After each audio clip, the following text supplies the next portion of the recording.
গণ অধিকার পরিষদের নুরুল হক নূর সহ 25 জনের বিরুদ্ধে মামলা করছে। কারা মামলা করছে?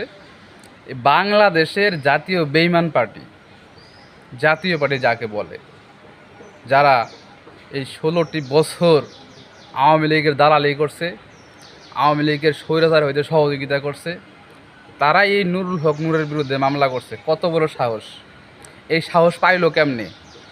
এই সাহস দিল কে?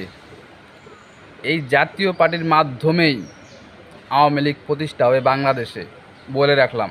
যদি এখনই জনগণ সতর্ক না হন, আর আওয়ামী লীগ যদি একবার প্রতিষ্ঠিত হয়, কি হবে দেশে জানেন? প্রথমে মারবে যারা 24-এর গণঅভ্যুত্থানের মূল নেতৃত্বে ছিল, তারপর যারা মিছিল করছেন না, একটা একটাকে ধরে মারবে। তারপর যারা প্রোফাইল লাল করছেন, মনে আছে? যারা ফেসবুকের প্রোফাইল লাল করছিলেন, একজনও ছাড় পাবেন না, প্রত্যেকেই মারা পড়বেন। তাই এখনও সময় আছে। এই জাতীয় বেইমান পার্টিকে যদি আপনারা ত্যাগ করতে না পারেন, যদি বাংলাদেশ থেকে হটাইতে না পারেন, তাহলে কপালে দুর্গতি আছে। এখনই সতর্ক হয়ে যান।